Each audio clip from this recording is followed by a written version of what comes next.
সামাজিক মাধ্যমে ভাইরাল হওয়া এক আবেগঘন আকুতি জানিয়ে গত কয়েকদিন ধরে সোনামুড়া অঞ্চলে তুমুল গুঞ্জন চলছিল। অবশেষে তা নিল এক সম্পূর্ণ নতুন মোড়। বক্সনগরে বিধানসভার বিধায়ক তোফাজ্জল হোসেনের কাছে সোশ্যাল মিডিয়ার কান্নাকাটি করে নিজের স্ত্রী ও সন্তানকে ফিরে পাওয়ার যে আকুল আবেদন জানিয়েছিল কুলুবাড়ি ময়নামার বাসিন্দা সুমন, তার সেই সব অভিযোগকে এক লহমায় মিথ্যা ও ভিত্তিহীন বলে উড়িয়ে দিলেন তার স্ত্রী রাশেদা। মূল ঘটনার সত্যতা সামনে আনলেন স্ত্রী। সামাজিক মাধ্যমের সামনে এসে সুমন তার স্ত্রী রাশেদার বিরুদ্ধে একাধিক বিস্ফোরক অভিযোগ এনেছিল, কিন্তু কিন্তু এবার পাল্টা মুখ খুলে রাশেদা সুমনের সমস্ত চালাকি ও মিথ্যাচারের মুখোশ টেনে খুলে দিলেন। রাশেদা স্পষ্ট জানিয়ে দিয়েছেন তাদের এই সম্পর্ক অনেক আগে আইনি ও প্রথাগতভাবে শেষ হয়ে গেছে।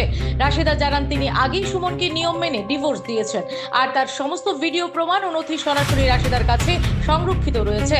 জানা গেছে সুমনের মতো রাশেদাও পূর্বে অন্য জায়গায় বিবাহিতা ছিলেন। সম্পর্কে টানাপোড়েন এবং সুমনের বিভিন্ন কর্মকাণ্ডের কারণে তিনি যে এই বিয়ে থেকে বেরিয়ে আসার সিদ্ধান্ত নেন।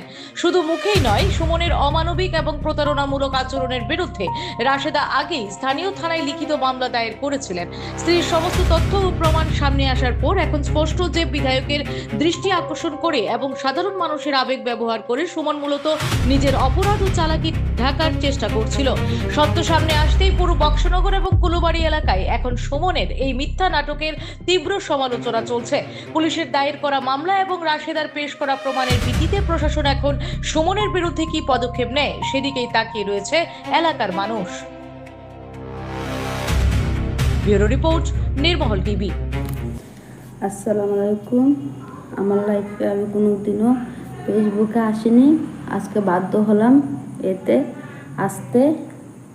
যে কুলুবাড়ির সুমন আমার হাজব্যান্ড ছিল, সে এখন আমার নামে মিথ্যে কথা ছড়াচ্ছে, আমার খারাপ খারাপ ফটো দিয়ে ফেসবুকে ছাড়ছে। সে আমাকে ডিভোর্স দিয়েছে, আমিও তাকে ডিভোর্স দিয়েছি। এ দেখেন সব প্রমাণ, তাকে আমি ডিভোর্স দিয়ে এসেছি। সে এখন মিথ্যে কথা বলছে, আমি নাকি তাকে পটিয়ে বিয়ে করেছি, মিথ্যে কথা বলে বিয়ে করেছি। সে জেনে শুনে আমাকে আরেক সংসারের থেকে নিয়ে গিয়েছিল, তার সঙ্গে আমি গেছিলাম। সে জেনে শুনে নিয়ে আমাকে, তার দুটো ছেলে মেয়ে, তার বউ ছিল থাকার সত্ত্বেও আমাকে নিয়ে গিয়েছিল।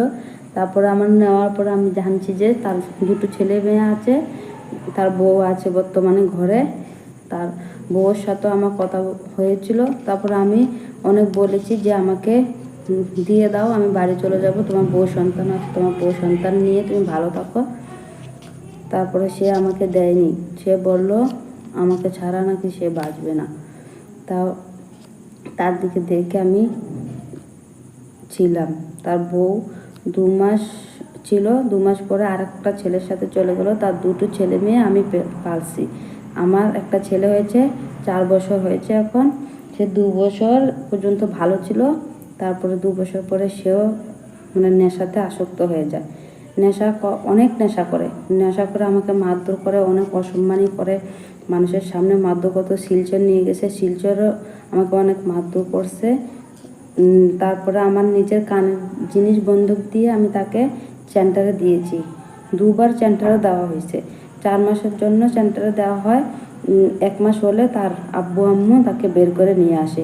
বর্তমানে দেওয়া হয়েছে, বার করার পরে তাকে 1 মাসও হয়নি, বার করা হয়েছে।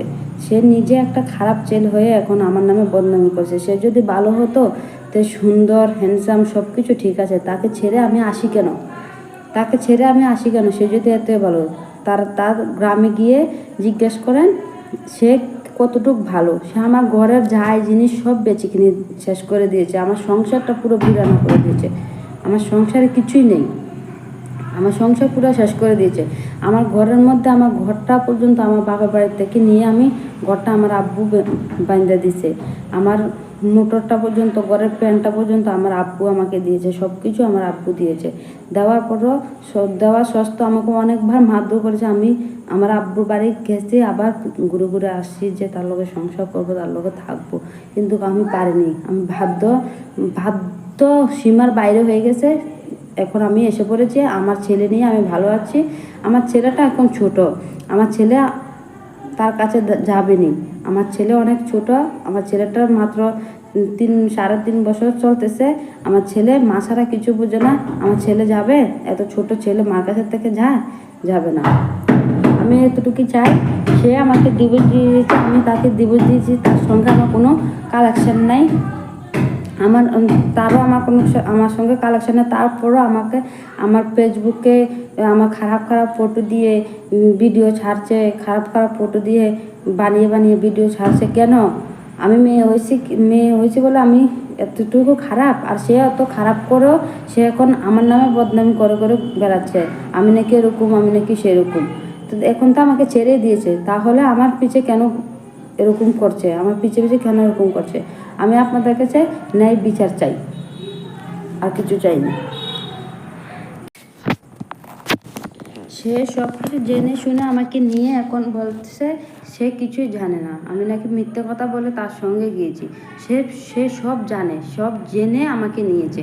তার সঙ্গে আমি গিয়েছি, সব মিথ্যে কথা বলে যাইনি, আমি সব সত্য কথাই বলে আমি তার সঙ্গে গিয়েছি।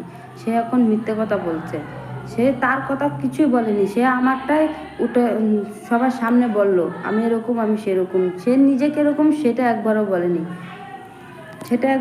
আমি কেস দিয়েছি, আমার কেসও থানার মধ্যে আছে। আমাকে মারধর করেছে, আমার ডাক্তারের রিপোর্টগুলো আমার কাছে আছে। সে আমার মাথায় আঘাত করেছে, বুকে আঘাত করেছে, সবগুলো রিপোর্ট আমার কাছে আছে। সব কিছু প্রমাণ আমি দিতে পারবো। আর সে নেশা করে আমার সঙ্গে কি করছে না করছে, সব কিছু প্রমাণ আমার কাছে আছে। সব প্রমাণ আমি দিতে পারবো তাকে, সব কিছু প্রমাণ আমার কাছে আছে।